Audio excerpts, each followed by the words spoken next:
এতিয়া নিউজটো চাই দেখিছোঁ CM ছাৰে যিটো কৈছে আজি ইমান দিনে একো বক্তব্য শুনা নাছিলোঁ আজি শুনি আচৰিত হৈছোঁ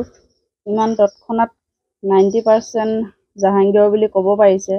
যদি জাহাংগীৰ বুলি ক'বই পাৰিছে সুনীল গগৈ ক'ত আছে তেওঁলোকে এতিয়ালৈকে উলিওৱাত কিয় ব্যৰ্থ হৈছে সেইটো কাৰণে যদি তেওঁলোকে 90% গম পাইছে সেইটো কাৰণে মই CM ছাৰক অনুৰোধ জনাইছোঁ যে সুনীল গগৈ মৃতদেহেই হওক বা জীৱিতই হওক সোনকালে আমাক উলিয়াই দিব লাগে তেওঁলোকে এজন দলীয় কৰ্মীক এনেকুৱা অৱস্থা এটা হওঁতো CM ছাৰে ইমান দিনে মাত মতা নাছিলে কিন্তু আজি এইখিনি কথা শুনি মোৰ অনুভৱ হৈছে কেছটো তেওঁলোকে বেলেগ কিবা ফাললৈ নিবলৈ বিচাৰিছে নেকি মোৰ তেনেকুৱা অলপ সন্দেহ হৈছে হ'লেও তেওঁলোকে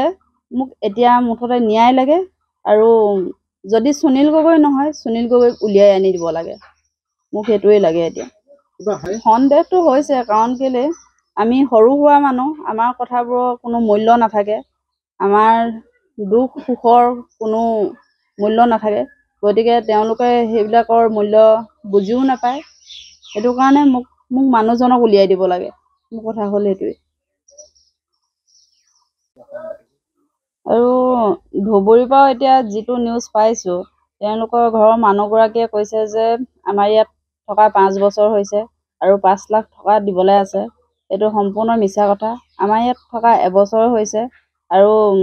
তেওঁলোকৰ লগত প্ৰায় আমাৰ লেনা দেনা নাই বুলিয়ে ক'ব পাৰি আজি মই সেই কালি নিউজটো পাই লগতে ভায়েকলৈ ফোন কৰিছোঁ ভায়েকে কৈছে বৌ সেইটো আপুনি চিন্তা নকৰিব আপোনালোকৰ পৰা আমাৰ পইচা প্ৰায় পাবলৈ নাই আপুনি সেইটো জানেই এইটো আমাৰ বৌহঁতক কোনোবাই ক'বলৈ কৈছে চাগে সেইটো কাৰণে কৈ দিছে আপুনি সেইটোত ভুল বুজি নাথাকিব মই আপোনালোকক বুজি পাওঁ নহয় এনেকৈ বুলিহে কৈছে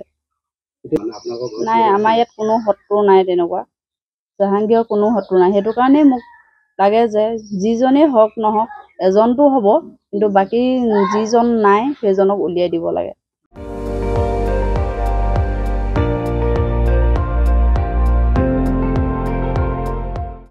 আপুনি চাই আছে ND24